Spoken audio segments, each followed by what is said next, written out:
Aisha McClellan, Cervical Cancer Program Coordinator at SHARE. Before the presentation begins, I'd like to tell you a little bit about SHARE. SHARE is a national nonprofit that supports, educates, and empowers anyone who has been diagnosed with women's cancers and provides outreach to the general public about signs and symptoms. We are a compassionate community of knowledgeable survivors, women living with cancer, and healthcare professionals. SHARE is dedicated to serving women of all races, cultures, and backgrounds and identities, because no one should have to face breast, ovarian, uterine, cervical, or metastatic breast cancer alone. For more information, please visit our website at sharecancersupport.org. All participants will be muted during the presentation. When Dr. Gehrig finishes presenting, we will begin the Q&A discussion. You are welcome to submit questions during the presentation through the Q&A section at the bottom of your screen. When asking questions, please remember that Dr. Gehrig is unable to give specific medical advice, so please keep your questions general in nature. The webinar is being recorded and will be available on the SHARE website soon. Now, with great pleasure, I'd like to introduce our speaker, who is also my oncologist and saved my life, Dr. Gehrig. Dr. Paola Gehrig is a distinguished professor and Chief of Division of Gynecologic Oncology in the Department of Obstetrics and Gynecology at the University of North Carolina. She completed her undergraduate and medical school training at the University of Florida. She completed her residency in obstetrics and gynecology at the University of Virginia, and upon completion of her Gynecologic Oncology Fellowship at UNC, she has remained there, where she spends half of her time in patient care and the other portion in administrative work. She has authored or co-authored over 160 peer-reviewed articles. Thank you. Well, thank you for that very nice introduction, Aisha, and I really appreciate and I'm honored to be able to speak with everybody today, and I look forward to all your excellent questions and hope I can answer some of them to your satisfaction. So I'm going to share my screen. So we're going to talk a little bit about cervical cancer 2022, and I hope everybody can see my screens. I will keep going unless I hear otherwise. So just some general statistics about cervical cancer. So in terms of all cancers, these are the numbers that we're going to see in 2022. These are, of course, estimates. And you see that cervical cancer is actually not on the list of the top ones in the United States, which is wonderful. You will see uterine corpus cancer. Those are endometrial cancers, and those have steadily risen. Over the 20 years of my career, this has gone from about 40,000 cancers to about 66,000 cancers a year. If you look down in terms of the mortality from the cancers, you see that although ovarian cancer is not one of our most common cancers, it is the most lethal of our cancers. When we think about cervical cancer, it is a disease that has different incidences or risks depending on where you are with your age. The lifetime risk is roughly 1 in 150 women will get cervical cancer in the United States. Up to the age of 49, that risk is about 1 in 362. The risk decreases as you get a little bit older until you get over 70, at which time the risk does increase to about 1 in 600 women. Sorry, it's advancing. So if you think about cervical cancer, fortunately, most patients have early disease. About 50% of our patients are going to be diagnosed with stage 1 disease. You can see on this slide, however, there are some differences amongst the races. So for example, for early stage cancer, white patients are diagnosed with stage 1 disease about 46% of the time, whereas our Black patients are diagnosed with early stage disease about 36% of the time. In terms of distant disease, you can see that our Black patients have a higher risk of having distant disease at the time of diagnosis as compared to our white patients. There's a number of reasons for this, and this is an area of very active research and investigation. If you look at survival by stage and race, clearly the earlier your cancer is diagnosed, the better you should do. But even if we look at our patients who have localized disease or stage 1 disease, we still see that there's an opportunity or there's a gap between the outcomes in our Black patients and our outcomes in our white patients. And we continue to see this gap when we look at patients who have disease that's not just localized to the cervix, but it's in the region of the cervix, so it's not metastasized. In those patients who have distant disease. And then if you kind of put all stages together, we see that there is still a discrepancy in how our Black patients do compared to our white patients. And there's a number of reasons for this, including access to care and receiving guideline-directed care, which seems to be an issue for some of our patients, unfortunately. So what is cervical cancer? I know many of you probably had the opportunity to hear a little bit about the HPV vaccine and HPV, but cervical cancer is a cancer of the female genital tract. It is the most common cause of cancer deaths worldwide. So not here in the United States, but worldwide, it is the most common cause of cancer-related deaths. It is the easiest GYN cancer to prevent through screening and vaccination, and we're going to talk quite a bit about that. The average age is about 50 years of age, but the precancerous changes can start anywhere from 5 to 15 years earlier. That's why it's so important to keep up with your pap smear screening, to get your HPV vaccination, and if you have an abnormal pap smear, to follow along with recommendations for screening and treatment of those precancerous changes. So where does the cervix and all of these body parts sit? So if you look at the cervix there, that's the opening of the uterus. It's the kind of the gateway between the vagina and the uterus. Is what holds a pregnancy in place, and it's what dilates before you have a vaginal delivery.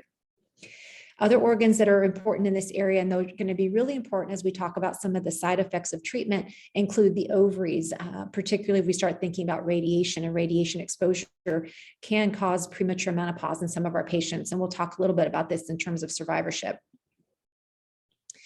We talked a little bit about what is the general incidence of cervix cancer by age groups. And again, that, roughly 1 in 150 women are going to get cervix cancer. But if you think about bigger picture, if you think about this as an iceberg, there'll be about 50 to 60 million abnormal pap smears per year.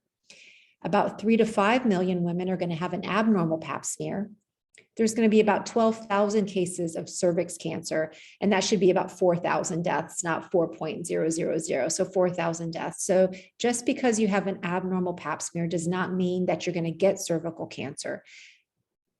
And I think that's a very important message, because sometimes people have an abnormal pap smear and they become so paralyzed and fearful that they don't follow up because they're fearful of what they're going to be told, when in fact they could actually prevent the diagnosis.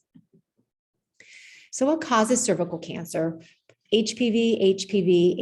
It is the most common cause of cervical cancer. Now, there's a couple other things that can lead to cervical cancer, but this is really the most prevalent.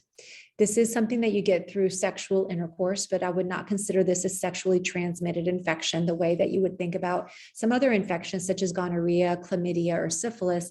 And that just because you have an abnormal pap smear and you're diagnosed with HPV today doesn't mean you got it from your partner from a week ago. This could be a partner that you had in a previous life, or if it's your same partner, it could be an infection that they had, but then became active from one of their prior partners. There's a series of low risk as well as high risk HPVs. The low risk ones typically cause condyloma or warty changes, and those tend to be HPV 6 and 11 most common. The high-risk HPVs primarily are number 16 and 18. 16 and 18 cause 70% of all the cervical cancer cases that we'll see. Overall, there's about 14 what we consider oncogenic HPV strains. And what that means is these are HPVs that your body is less likely to clear spontaneously. These are the HPVs that get integrated into your cell's DNA and then lead to the precancerous and cancerous changes. Cervical cancer is widely preventable. There's always going to be exceptions, but it really is widely preventable. And part of that is HPV vaccination. And again, we'll talk a little bit more about that. Screening is important, such as keeping up with your pap smears, but not just your pap smear, but we now do HPV co-testing with pap smears. And then the importance of treating pre-invasive disease or treating your dysplasia before it becomes cancer. So how can you prevent cervical cancer? So again, we've got to stay up to date on your screening. HPV vaccination, currently the non-valent or the 9 HPV strain vaccine is what we would recommend. This overall will account for about 90% of cervical cancers and 90% of the oropharyngeal or head and neck cancers. So not only is HPV responsible for cancers of the female genital tract, including cervical cancer, vaginal cancer, and vulvar cancer, it's also been tied to anal cancer, oral cancers, and some lung cancers. Ultimately, and I think everybody's heard a lot about herd immunity as we think about this global pandemic and the COVID vaccination, but ultimately herd immunity could also eliminate HPV and its related cancers. And I'm going to show you a little article clip from Australia and in terms of how they anticipate that they're going to be able to completely eradicate HPV and its related cancers. If you look over to the graphs, you're going to see cervical cancer incidence per 100,000 women. And you can see here the expectation of what the HPV vaccine is going to do in terms of cervical cancer incidence as we get further out to 2023. That's a significant improvement in terms of cervical cancer incidence. And then as we look at cervical cancer mortality per 100,000 women, you see that that's also similarly declining. Just as incidence decreases, so will death rates. So the key thing is, let's stop cervical cancer before it starts. So again, 16 and 18 account for 70% of all squamous cell carcinomas of the cervix. HPV 18 can also account for adenocarcinoma of the cervix. So the cervix has two parts. The outside of the cervix is the squamous, and the inside of the cervix is the adenocells. So a good way to think about it, it's sort of like your lips. You have the transition from the outside part of your lips to the inner part of your mouth, and that's a similar transition in the cervix. What HPV does is it has oncoproteins. And so E6 and E7 are the two oncoproteins that affect both P53 and RB. These are tumor suppressor genes, and they do just what they say. When working appropriately, P53 suppresses tumors from starting, RB suppresses tumors from starting. So then if these are knocked out by E6 and E7, then a tumor cell is allowed to propagate and you get dysplastic changes. And as I mentioned, cervical HPV causes a number of types of different cervical cancers that you can see in the cartoon on the bottom of the right-hand side. So how does this happen? And here's, I don't know if you can see my cursor, but this is that outside transition to inside transition that I was talking about. Here, you're more likely to have the squamous cell cancers. Here, you're more likely to have the adenocarcinomas. But it's in this transition zone where HPV is particularly active. So the steps are, you get infected with an oncogenic HPV. The HPV persists, meaning your body isn't able to clear it for any number of reasons. And some of the risk factors include just your own body's constitution, if you're immune suppressed for any reason, if you're taking steroids, smoking, all those things can lead to increased persistence of the HPV infection. And then you get a persistent clone of cells that then become precancerous, and then those can become cancerous. So it's very important when we look at a woman's cervix who has an abnormal pap smear, we want to be able to see this transformation zone very clearly, because that's a very active area for this transition from precancer to cancer. So how common is HPV? Really, almost every sexually active individual will have been exposed to HPV at some point in their life. 75% of sexually active individuals who identify with being women will have been exposed by the age of 18 to 22. Another great question that a lot of people ask is, can you ever get rid of HPV? Yes, your body's immune system usually clears HPV infections. So again, that little triangle that I showed you, that, there's 50 to 60 million abnormal pap smears, but only 14,000 cases of cervix cancer. You see that most people are able to clear this. And clearly 75% of individuals aren't going to get cervix cancer. And the scary question is, just because I have HPV, will I get cancer? No, in most cases, HPV goes away. So don't be scared of seeing your doctor, following up and getting it treated. We talked a little bit about this. So what other cancers does HPV cause? So cervical cancer, vulvar cancer, which is a cancer of the labia. You can get vaginal cancers. So in some women who had, for example, maybe cervical dysplasia or abnormal changes of their cervix, they underwent a hysterectomy to treat that. The HPV stays persistent in the vagina, and you can get a vaginal cancer. Penile cancer, anal cancers, and oropharyngeal cancers. The timeline from getting exposure to HPV and developing dysplasia to cancer is a long process.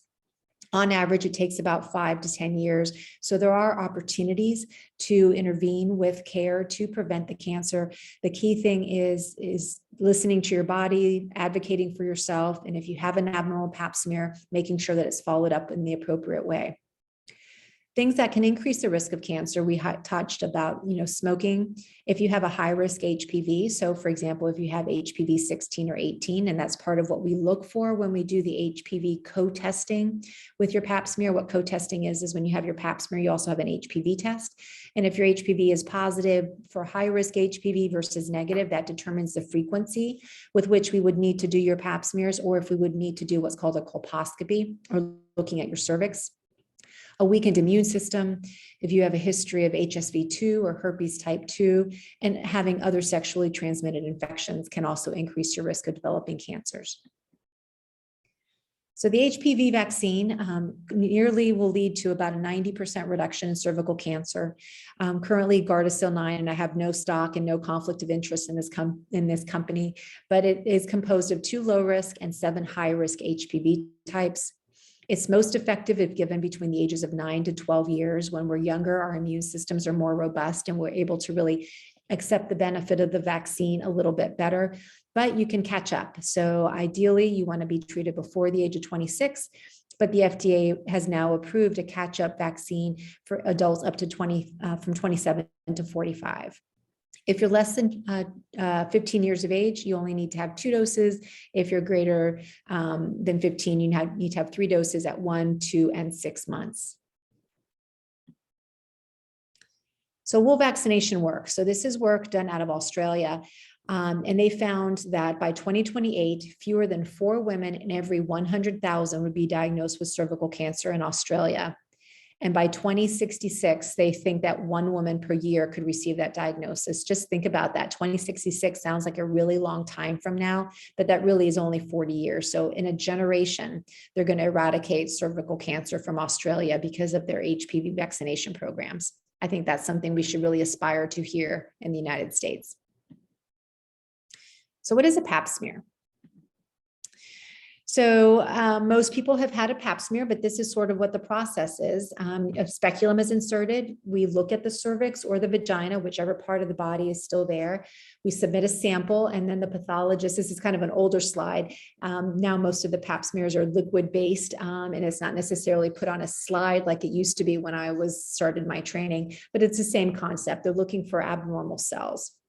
In terms of the recommendations are from age 21 to 29 to have a pap smear every 3 years, as long as they're normal.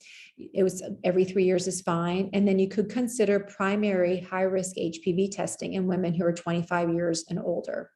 So you could just have an HPV test, and that's every bit as good as a pap smear. From the age of 30 to 65, it's recommended that you have pap smear and HPV testing every 5 years, or even consider HPV testing alone every 5 years. And then after the age of 60, assuming you've had adequate negative screening, you don't need any additional pap smears. However, if you have had a prior high-grade dysplasia and were treated for that, you need to continue routine screening for 25 years. And it doesn't matter if this leads you beyond the year of 65. So this is really important for our patients as they get older. You said, yep, I treated you for your cervical dysplasia at 55. You get to finish this at age 80. You don't get to just finish at age 65, because that's when you transition to Medicare, for example. You need to continue your pap smears.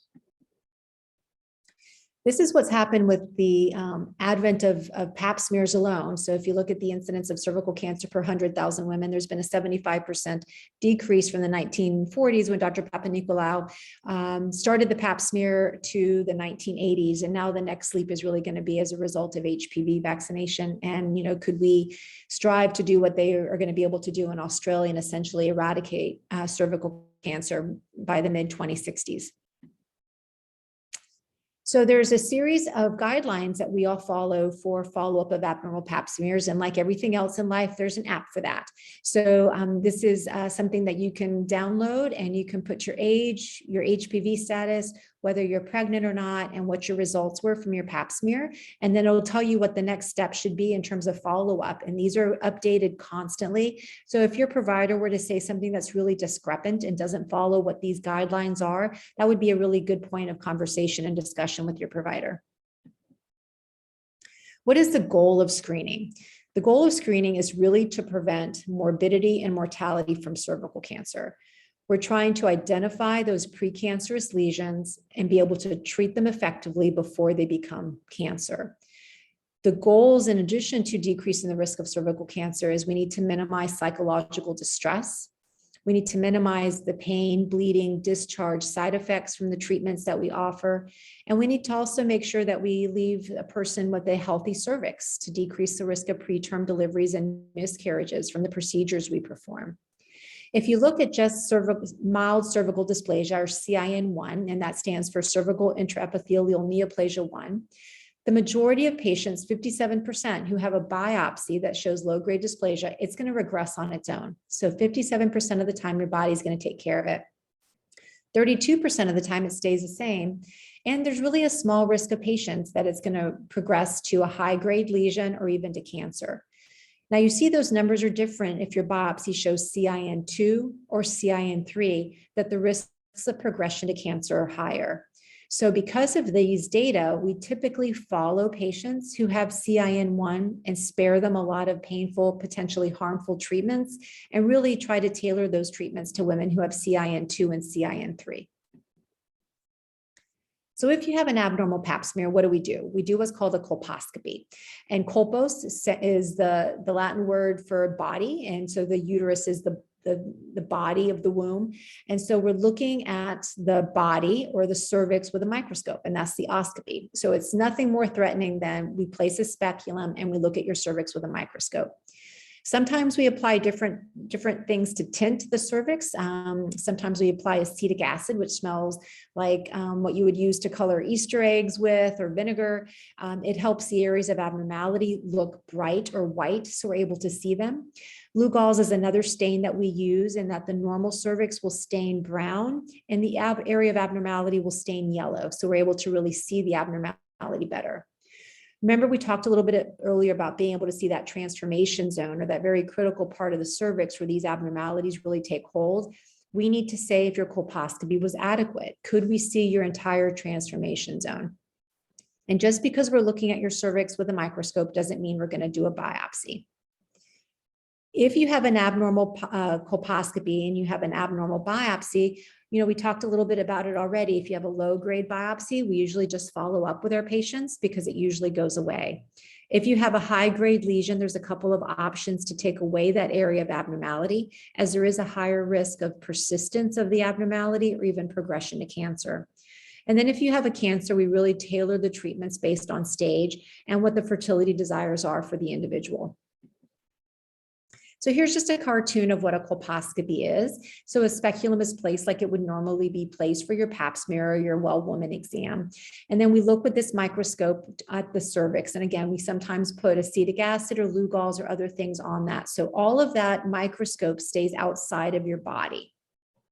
Sometimes individuals will come to the clinic and they see the microscope and they think that I'm putting that inside them. All of that stays outside. It really just feels like a normal speculum exam. So precancer, cervical precancer, is called cervical dysplasia. And again, low grade usually does not require treatment. I know I'm drilling this point home, but it is a shame when I see women who had low grade, or individuals who had low grade dysplasia, and they had a lot of treatment that damaged their cervix. So it really requires just close monitoring. Most low grade dysplasia is going to go away with time. High grade dysplasia usually does require treatment. However, there are circumstances in which we follow people closely. For example, if the individual is pregnant, we would not necessarily treat a high-grade lesion. We would follow it during pregnancy to make sure it doesn't become a cancer. Also, in really young individuals who have high-grade dysplasia, they tend to have a higher rate of it resolving. And as long as you can ensure good follow-up and compliance, I have followed patients with CIN2 who are young, and the majority of them, it does regress on their own, but you really need to have a conversation with your patient to make sure that they understand the importance of follow-up. High-grade dysplasia can progress to cancer, but it doesn't happen all the time. CIN3 progresses to cancer 12% of the time. That means the other percent of the time, or 88% of the time, it will not. But we can't predict which woman will or will not progress. So we have to follow everybody and treat everybody carefully. So you've heard me talk a lot about what cervical dysplasia is. And so I think the cartoon really helps. So these are the abnormalities. If you look at the chart on the left, these are the abnormalities the pathologist is looking at. And part of what they're looking at is, you see the little nucleoli here, and this is the cell. They're looking for a change in the ratio of this little dot to the big cell. So you see, as the cells become more and more abnormal, that ratio becomes smaller and smaller. So this part of the cell becomes the majority of the cell as compared to this side. So this is what a normal cell looks like. The nuclear size is normal. Low-grade dysplasia, you start to have some abnormalities going up. And so when we do a pap smear, we essentially are scraping off this top layer. And this is what the pathologists look like. And so if you think about CIN1, it's going about 1/3 of the way through the epithelium. CIN2, it's going 2/3 of the way. CIN3, it's going all the way. So it's nothing more than 1/3, 2/3, 3/3, or complete. And you see, as you get a little bit more dysplastic, this nuclear to cytoplasmic ratio changes, and then the depth of abnormality increases. This is all precancer. This is another way to look at it. So again, you see the normal cells. These are actual, rather than this cartoon, these are actual biopsies. This is normal. And you can see that kind of normal pale progression. This is CIN1. You see the difference here. It's about 1/3. Here, CIN2, it's about 2/3. And over here on the last slide, you see that the changes are all the way through. What defines a cancer is when these changes go down. So the changes up include dysplasia, the changes down become cancer. And those are the things that we're looking for on the biopsies. And this is, again, a cartoon of just that. Again, the 1/3, the 2/3, the all the way. And then when it goes down, that becomes the invasive component. So how is dysplasia? How are these precancerous lesions treated? So again, kind of a similar cartoon like I showed you before. This is the transformation zone. This is the area where most of those abnormalities happen. A LEEP is something that we can do in the office, and we just take this little wire loop. What happens is you come to the office, we place a speculum in, we look to see the lesion. These loops that we use, the LEEP wires, come in a variety of different sizes. So we base the size based on the size of your cervix and the size of your precancerous change. We then numb up the cervix and then do the procedure. It does cause some cramping. Most people are able to tolerate it in the office really, really well, particularly if your provider really tells you what they're doing and they go step by step. And then this piece is removed and that is sent to pathology for them to look at. And then we use some cautery to stop the bleeding. A cone is a similar procedure, but that's done in the operating room. Why would you do a LEEP versus a cone? Sometimes I'll do a cone if somebody has a really, really long cervix and a really, really small lesion, because the loops only come in so many sizes. So again, the goal is to treat the dysplasia without harming the cervix. So if I can't tailor the size of what I need to do based on the size of the LEEP wires that we have available, then we'll do a cold knife cone. The other way to think about it is that a LEEP is a little bit more like a cake cone that you eat ice cream with. You might never want to eat ice cream again, versus the cold knife cone is more like a sugar cone. So if we need to get a little bit higher in the canal, the cone is really helpful for that. So what are some signs and symptoms of cervix cancer? So abnormal bleeding. This could be bleeding in between your cycles. It can be bleeding after intercourse. It could be that you have a long, heavy period that you don't stop bleeding. You're just bleeding continuously. That can be also a sign of other things, but cervical cancer would be in the differential. If you have pain, either abdominal or pelvic pain with intercourse or all of the time, leg swelling, abnormal kidney function, unexplained weight loss, or an abnormal vaginal discharge. So if you are diagnosed with cervix cancer, sometimes we can see the lesion and we would biopsy it, make the diagnosis in that way. Sometimes you have an abnormal pap smear and you have colposcopy, a biopsy, and either the LEEP or the cone that we talked about earlier, and that's how we make the diagnosis. If you have a cancer diagnosis, we might do a series of things to complete the workup so we could really see what the best treatment is going to be for you. And that can include an ultrasound, a CT scan, an MRI, or even a PET CT. The staging of cervical cancer changed in 2018, and I don't expect you guys to be able to read through this, but suffice it to say is that just because you have cervix cancer, there are a variety of different stages and a variety of different treatments available for each of those stages. So if you're diagnosed with cervix cancer, it's really being able to communicate with your provider to know exactly what you're dealing with and know what the options are for your stage. It may be that you have a stage 1A1 cervix cancer and you could just be treated with a cone and have a pregnancy, versus your friend had a stage 2 cervix cancer and she had to have radiation. So don't assume if you're talking to friends or other people because they had a cervix cancer and had one treatment that you're going to have the same thing. The risks of lymph node spread increases with stage of disease, which is why it's so important to try to make the diagnosis of cervical cancer early, because then we're much more successful with treatment and cure. You definitely need to advocate for yourselves and your friends. You need to see a gynecologist or a GYN oncologist if you have symptoms that are worrisome for cervix cancer. And if they really can't find a clear reason, please keep advocating. So treatments include cold knife cone. You can have a hysterectomy. Sometimes we do what's called a radical hysterectomy, which is removing a little bit more tissue from around the cervix to get negative margins around the cancer. A radical trachelectomy is where we remove the cervix itself, but we leave the uterus. And this is important for individuals who have not had the opportunity to complete their families.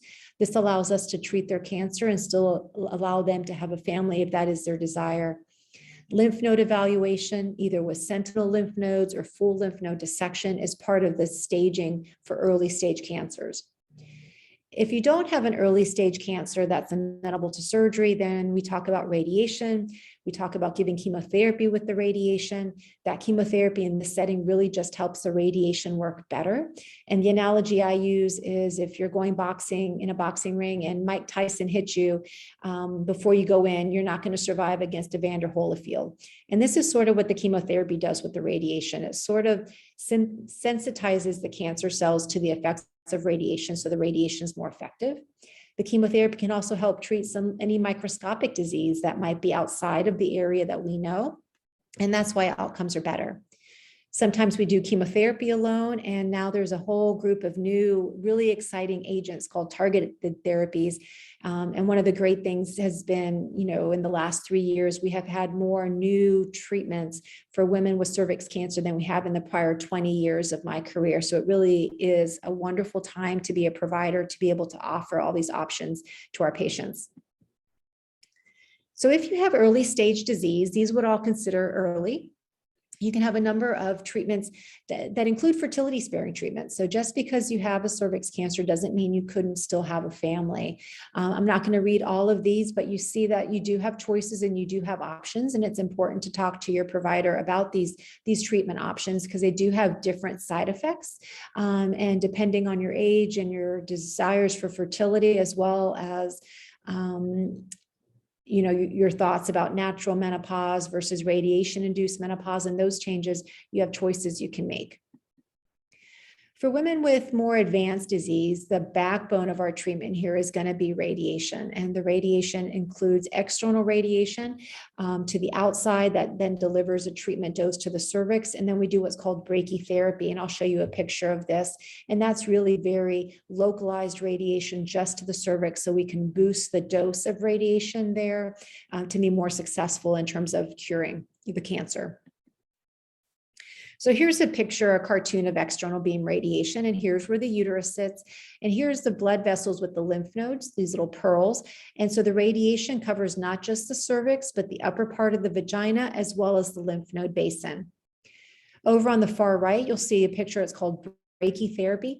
And there is a picture of the uterus with the cervix. And this is actually an implant that the radiation oncologist would place. Usually it's 3 treatments, sometimes 5.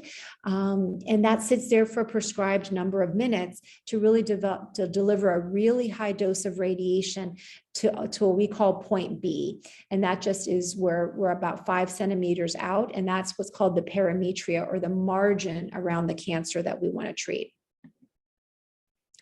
In terms of follow-up, the wonderful thing is about 50% of cases are stage 1 and the survival rates are more than 90%. Most of the recurrences are going to happen in the first 2 to 3 years. So while we celebrate 5-year anniversaries, I celebrate 2 and 3-year anniversaries too, because the risk of it coming back is much lower after the first 2 to 3 years. So you'll see that since the risk is higher in the first 2 to 3 years, that we really follow folks a little bit more closely in those first couple years. So if you have a low risk of your cancer recurring, maybe a very early stage 1, we'll see you at 6 months, and then for years 1 to 2, every 6 to 12 months, and then yearly after that. If you have a higher stage or higher risk cancer, we usually follow you about every 3 months for the first couple years, and then every 6 months. And then after 5 years, you get to graduate to yearly visits. And at this time, sometimes you'll stay with your GYN oncologist, sometimes we'll partner with your gynecologist or your primary care provider. Pap smears after the diagnosis of cervix cancer have not really been shown to really identify early recurrence, but we often do them. We just have to be careful of false positives, particularly in patients who have had radiation, because that can be pretty common. There's really no data to suggest that we should do routine imaging or scans, such as a PET scan or an MRI.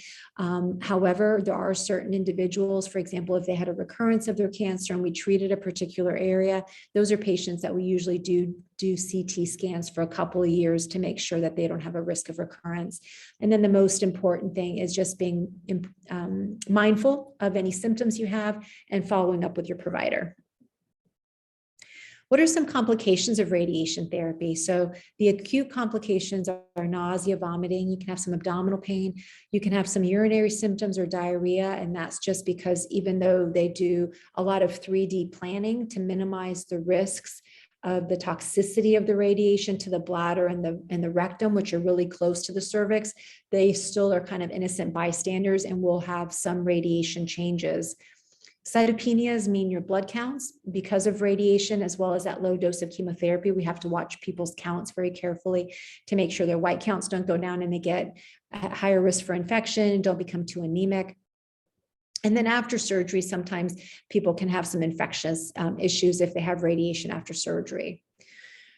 On the other side, you see the late complications, and these are really some of the long-term sequelae of radiation therapy. These things, fortunately, have gotten much, much less common, and we see them much less often now that we've really gotten so much more sophisticated in terms of our radiation. It used to be that it was 4-field radiation and that the radiation beams would come at you from 4 directions. So think about north, south, east, west. Now they're doing IMRT, which means the beams come from any number. Think about 360 rotation, and that really has minimized a lot of these toxicities, which is great. So what happens if the cancer comes back? Well, if it's a local or limited recurrence, we can often do surgery. Sometimes we can do radiation again or radiate a new area. And then we have systemic treatment. Those are IV therapies most commonly for cervix cancer, though now some of the targeted agents we have are oral therapies, and they're very, very promising. Sometimes we do a combination of chemotherapy and targeted agents. So again, we've seen more improvements in terms of options over the last 3 years than we had in my past 20. So while we wait to eradicate cervix cancer, this provides me some relief. If you have another recurrence and it's not so limited, then again, we sometimes do radiation, and again, surgery will be less likely to benefit. So we look more at systemic treatments. And here's just a very busy laundry list of all the systemic therapies that we have to offer. So there are options, there are curative options. And so should you suffer a recurrence from your cervix cancer, while I understand how difficult that is, there are options and we can help.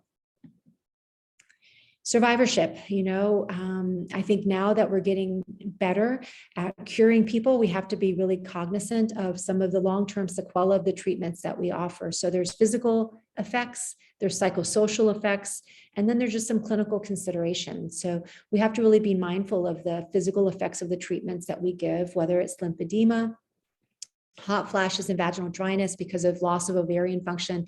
It could be from surgery or it can be from radiation, pain with intercourse. If you're osteopenic because of your loss of estrogen function, we need to manage that. There's chemotherapy effects, most likely neuropathy. There's psychosocial effects. There's depression, anxiety, the fear of recurrence is real, body image, the financial toxicities of treatment and lost time from work for you and those that support you during your cancer journey, infertility. And then, as we think about being a cancer survivor from one cancer, we have to think about other things and healthy lifestyle. If you smoke, you need to quit smoking. And then there's things that we can help with to try to improve quality of life, such as vaginal dilators, moisturizers, hormone replacement therapy, and really making it that you can communicate with your care team to find the best options for you. And with that, I want to thank you. I want to thank a couple colleagues who provided some slides for me today.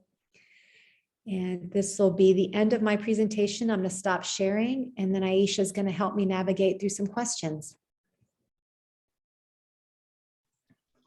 Thank you so much. It's been an amazing talk. Thank you. Informative. Really appreciate it. And of course, I lost my question. Goodness. Okay, here we go. So I am 70 years old. Do I need a pap smear every year? So it sort of depends. It depends on if you've ever had abnormal pap smears. If you have not had abnormal pap smears, you can stop at the age of 65. If you had an abnormal pap smear, and this is part of that follow-up, it needs to be for 25 years after you had the treatment for your abnormal pap smear. So if that is your circumstance, the answer is yes. So the short answer to that question is maybe. Okay, perfect. What kind of treatments are available if a cervical cancer metastasizes? Yeah, so if it's metastasized and it's not something, sometimes someone can have a metastasis and let's say it's to one lymph node, or maybe there's one spot in the lung. If that happens, really often we can operate on that area and remove it. We can also do some local radiation to that area.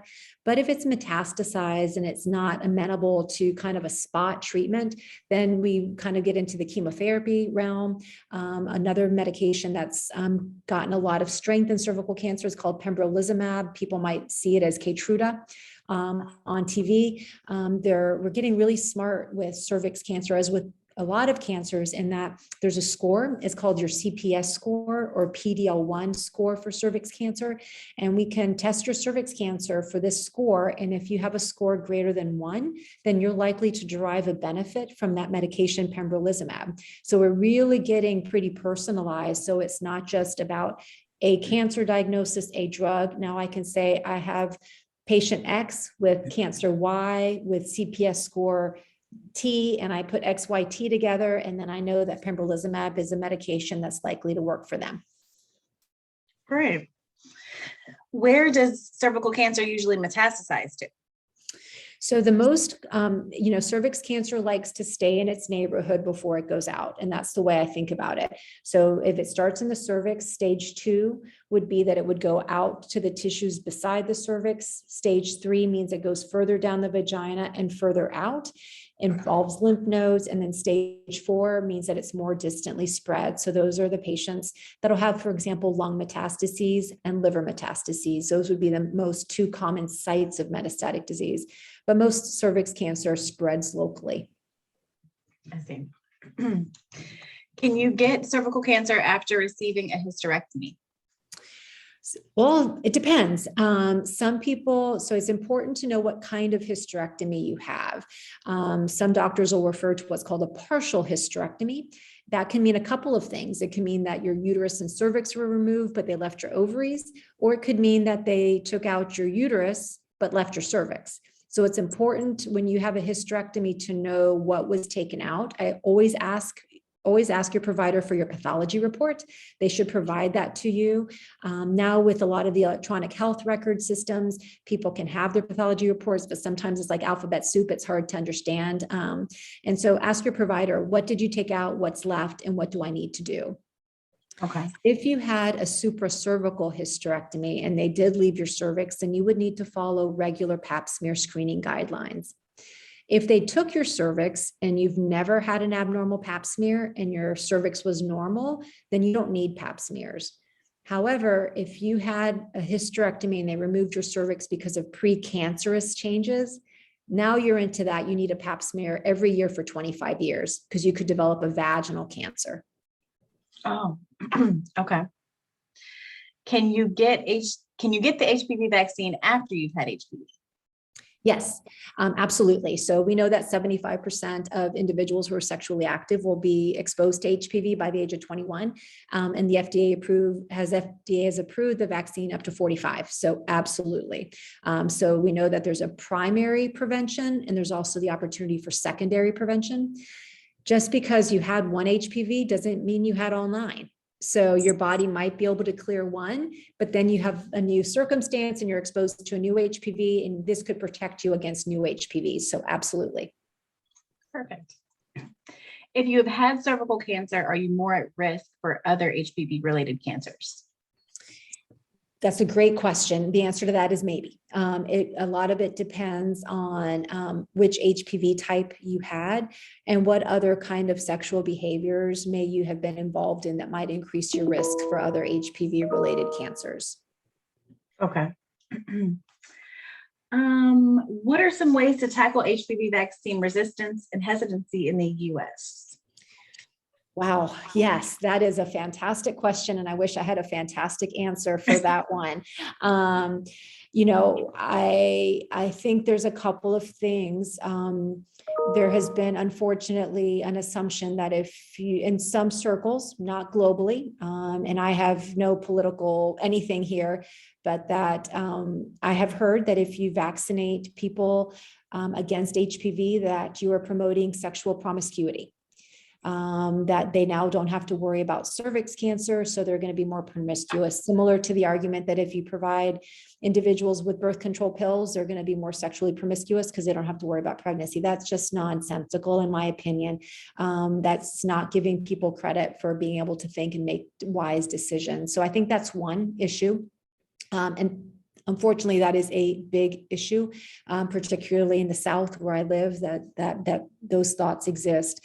We were not helped in this HPV vaccine movement by a couple of things and missteps that happened very, very early on in HPV coming out. One of the very notable ones was that they were trying to get an HPV vaccine program through the schools in a big southern state. I'll leave it at that, not North Carolina. And unfortunately, the governor pushed this through, but then it came out that the governor had significant stock in one of the HPV vaccine companies. And so that conflict of interest really set things so far back. I think the other thing that we need to change in this country is that HPV is not a disease of the female gender. It's a disease of every gender, and that boys also need to be vaccinated. And that's the only way we're going to eradicate it. So it's really multifactorial. We need to make it free. We need to make it part of the children's vaccine program or CHIP so that parents don't have to pay for it. We need to make it accessible. We need to talk to our pediatrician colleagues and make sure they understand the importance of this vaccine the same way we think about other vaccines. And then we have to really empower our young adults as they go out and they're not with their parents making decisions for them, that they can still get the vaccine and have a meaningful change. Right. Excuse me. Is there a hereditary component to cervical cancer? We don't think so. Not like endometrial cancer and ovarian cancer that have more of a hereditary. Now, could there be some hereditary inability for someone's immune system to be able to clear the virus if they're exposed? Absolutely. But we're otherwise not really aware of a particular hereditary link.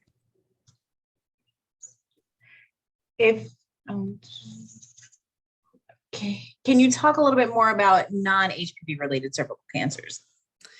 Yeah, so are there some? Absolutely.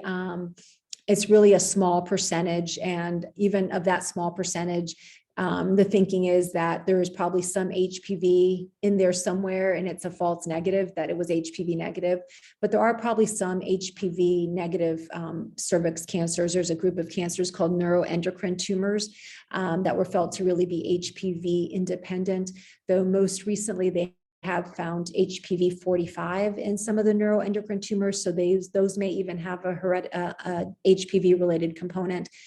There was, in the past, there was a medication called DES that was given to women in the 40s and 50s who were at risk for miscarriage. And what happened in their children, so their female children, is of the DES exposed women, is that they were at increased risk for a particular type of cervical cancer called clear cell carcinoma of the cervix and the vagina. Those patients have now kind of aged out of that risk of cancer because it was really a cancer in their 20s and 30s. DES went off the market in the 1960s. So we've kind of aged out of that population. Unfortunately, there were probably some DES type drugs that were available in other countries beyond that time. So we might still see some DES exposed patients coming from other portions of Central and South America.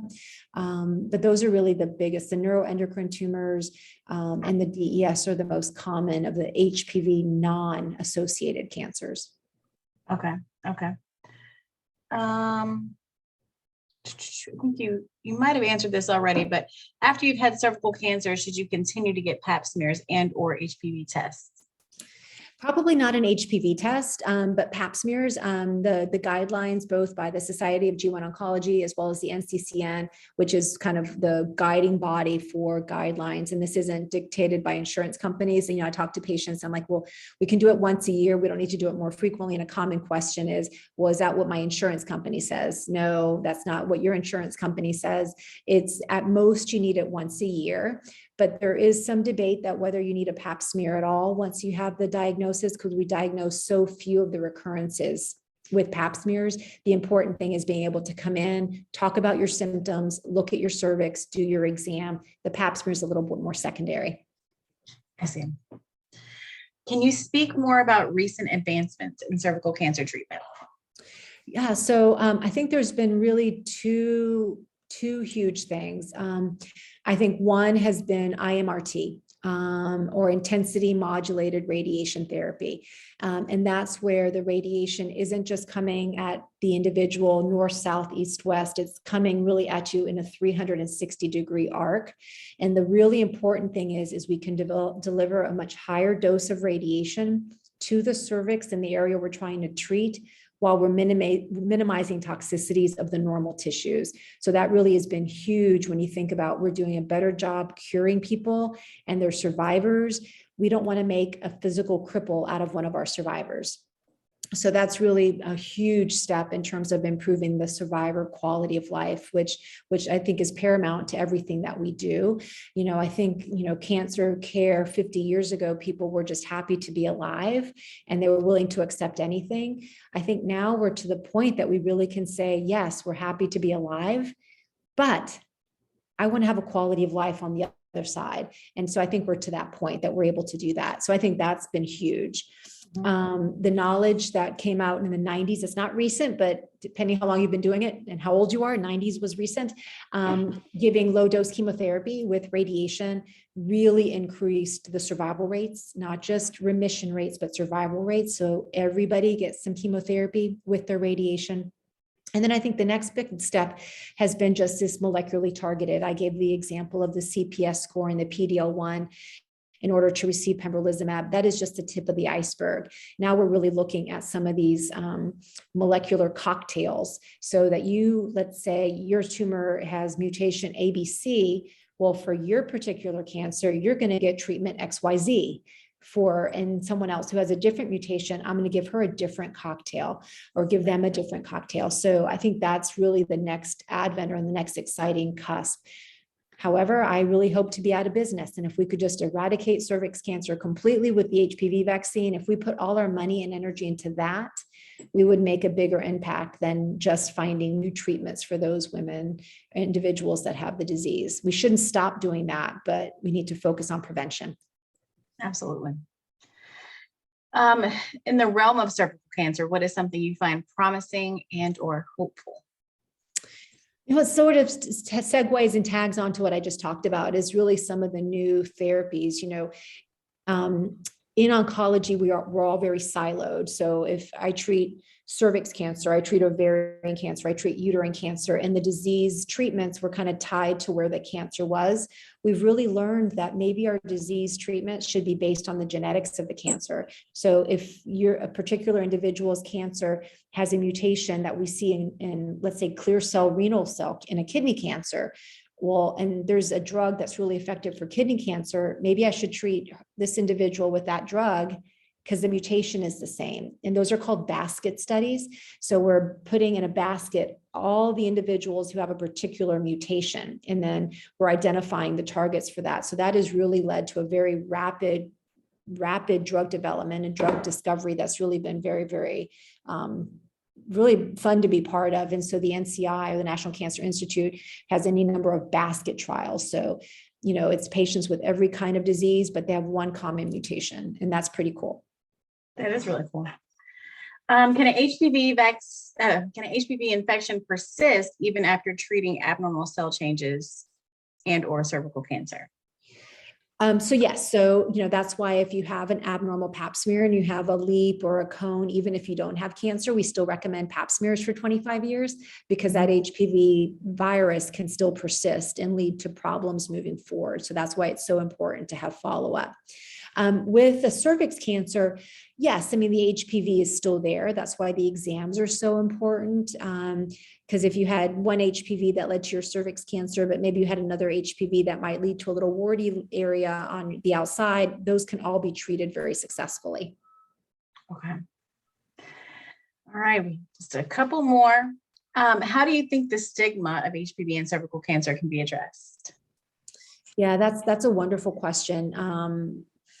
And I wish I had a wonderful answer. I think things like this, I think these kinds of conversations, that really, it's normal. I mean, 75% of people are going to have HPV by their early 20s. I mean, we talk about pandemics. Okay, HPV is a pandemic. Everybody has it, but not everybody has a problem with it. So we just need to get out of that, and it's that same thinking that if you get an HPV vaccine, that you're going to be more promiscuous. That has nothing to do with anything. It just doesn't make sense. So it's having conversations and normalizing. Guys, everybody has it. Right. We have to figure out how to prevent it. We know how to do that. We need to implement that. But I understand that sentiment that for individuals who have HPV and for individuals who have cervix cancer, they feel, what did I do? It does create a stigma. And I think just having open conversations, normalizing it, and treating people appropriately to get rid of that stigma is the important thing. Yeah, absolutely. Leg lymphedema after radiation, how often does that occur? Yeah, so it doesn't occur as much after just radiation. Where we see most of that lymphedema is in patients who have had surgery with removal of lymph nodes, and they also had radiation. It's like the body can accept or tolerate one insult, but two is hard. Now, there are some patients who will have lymphedema, for example, if they had really significant lymph nodes involved at the time of their diagnosis, and then they had radiation, the lymph node, bed just can't recover from that involvement. And so then it becomes, what are some opportunities to treat lymphedema? So physical therapy can be very effective. A lot of massage, there's pumps that we get for our patients that they can use at home at night. So it's kind of therapeutic massage with the pump. Some patients benefit from acupuncture. There's some work being done with laser. I think there's a trial in New York City at Memorial Sloan Kettering looking at laser, sort of like how you have facial rejuvenation with laser. They're kind of doing a lymphatic rejuvenation with laser to see if they can impact and improve on lymphedema. But it is an issue. It probably happens 5 to 10% of the time. It's probably underreported. Patients might notice it, their providers don't. So it can be a huge quality of life issue. Gotcha. Last question. How likely is cervical cancer to recur? It depends on your stage. So if you have a stage 1 cervix cancer, the risk of recurrence is less than 10%. And that risk goes up depending on the stage. So if it's a stage 2, the risk of recurrence is about 20 to 30%. Stage 3, it's about 40 to 50%. And it kind of goes up from there. So early detection, early diagnosis is really key. I see. Well, thank you so much, Dr. Gehrig, for an informative program. And thank you to everyone for your great questions. I really appreciate you coming today and speaking with us. Everyone, please take a minute to fill out the survey at the end of the webinar. The survey will show up in the browser when the webinar ends, and the link will also be in the follow-up email. All surveys are anonymous. Thank you. Thank you guys so much. I really appreciate this opportunity. It was a lot of fun. Yeah, thank you. All right. Bye. Bye.